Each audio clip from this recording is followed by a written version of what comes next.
Alright, it's morning after Hurricane Harvey, and I guess the sun's coming out, so, but got a stack of U-joints and plastic rock on a radio and nothing else much better to do, so might as well get to work. Well, we got the I got the top side out, as you can see, or at least the bolt. So with the drive shaft on the top, it's easy to access these two, and with it this way you can also access the ones on the bottom from the back side. So also take a scribe and mark the locations of the way the yokes are lined up, just in case there's any weight issues.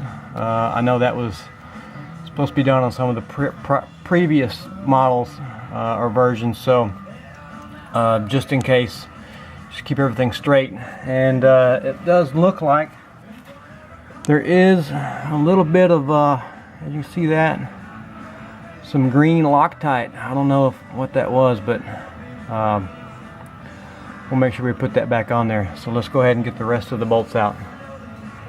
Well, I got it out, and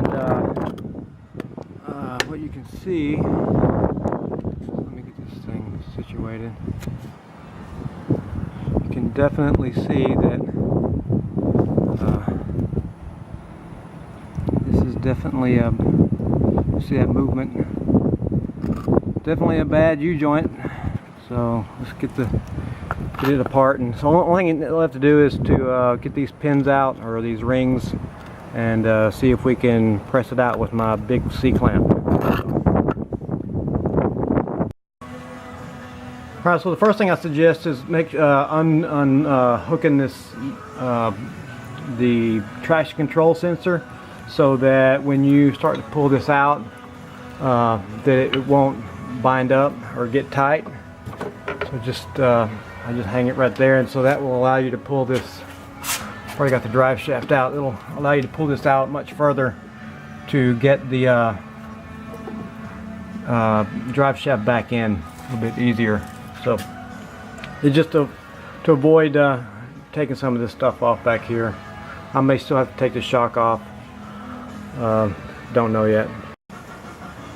Alright, the passenger side is out, and what I did is I scribed a mark on the inside that would connect to the differential, and there's the mark, and the yoke on the differential side has a mark also. I only marked the bearing and the hub on this side.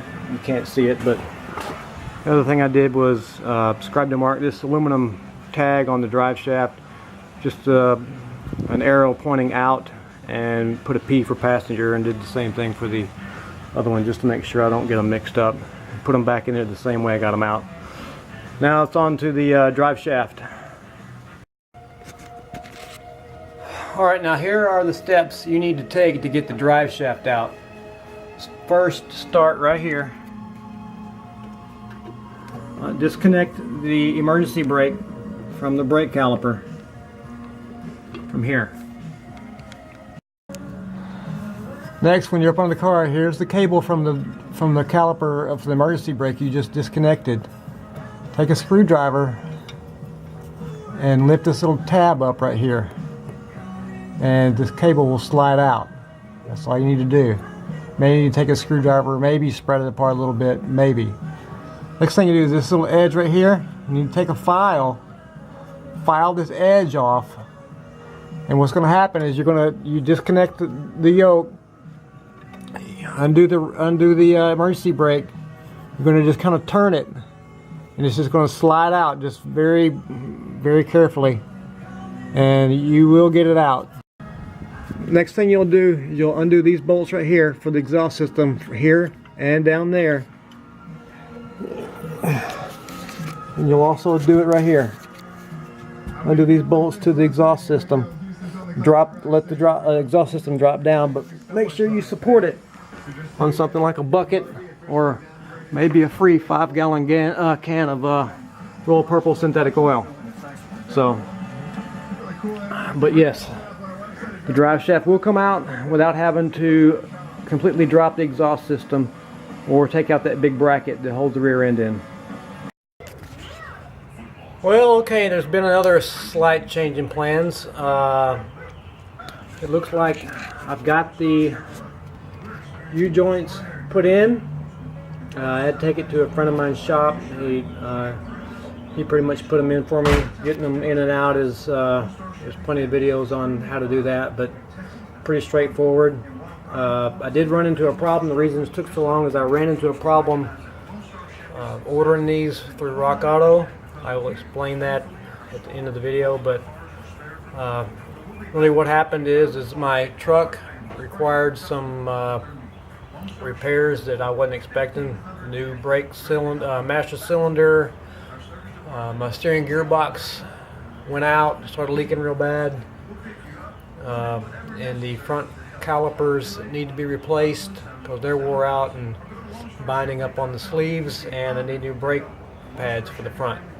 So what I'm going to be doing here is just putting the drive shafts back in it, putting it all back together. I will not be putting new bushings in or putting new brake rotors on because I don't have the money and I don't feel like letting it sit here for another 2 or 3 months until I do get the money. So I'd rather be driving it a little bit. So let's get it put back together. And also, after a bit of frustration, I realized that this shaft is keyed, so you have to make sure that you're lining it up with the transmission output shaft or it will not go on. So keep that in mind. Alright, so I got the drive shaft back in, and so it will take some finesse and some time and take some patience if you're by yourself. Like I said, it's keyed, so just take the time and just go slow and you'll get it back in there. So, but what you see here, this is the spring. This is kind of a pain in the rear to get back in here, but especially on the front, you can take a pair of where do they go? Oh well. You can get a big pair of pliers and help compress this spring while you put that bolt back in. On the front it's not so easy, but you can get it. So right now we're going to start and put the half shafts back in. Alright, I got all the control arms back in there. I got the bottom one first. Now what I did, how I started this was I did this one back here. Put that in first. It's still loose, but unbolt this. I just undid this bolt here to undo it, and on the other side so you can move this out of the way, so that this whole knuckle can rotate freely. If this is still connected, it kind of rolls the knuckle around underneath, where it makes this very hard to get on. But since I'm unable to put new bushings back in, took some green Scotch-Brite, scrubbed off the insides of the mounting points, and then I just put some white lithium grease on it and slid it in there so that it wouldn't damage it more trying to put it back in. As far as difficulties of getting it back in, it was not really that big a deal. Just put it back in the way you took it apart, and I think what I'm going to do next is I'll do the other side, and then I'll torque everything down and then reattach the leaf spring, or the whatever that thing is. Well, I got everything buttoned back up, bolted up, and torqued down. I'm not going to comment on the torque specs I use because I got a lot of different, there were quite a bit of different opinions on the forums about what the torque specs should be on the control arms and everything else. So I just kind of picked the middle of the road and did what I thought was best. So it runs, except for a dead battery, kind of charging it up, it runs fine. And an exhaust leak that I created when I dropped the try to drop the exhaust system down a little bit. One of the bolts, I tried to loosen the bolts up in the catalytic converter, and one of them busted off, rusted. So now I'm all ghetto, riding around in an exhaust leak vet. So I'll let you know how that goes later. Alright, so the problem that I had with Rock Auto was I initially ordered 6 of these. These are the AC Delco at the rear axle, a transmission, or a transmission. So I just ordered 6 of these thinking that all 6 U-joints were the same.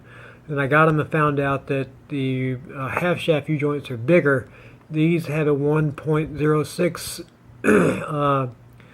diameter, and the rear half shafts take a 1.19, 1.18, I believe. And so I sent those back and ordered these, which was just says rear shaft all joints. I assumed that was a rear half shaft.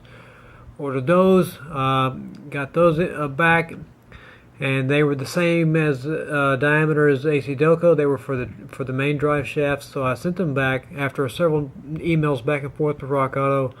I ordered these here, and these are the ones I have in there now. So just be careful when you order these, just to make sure that you get what you want. So later.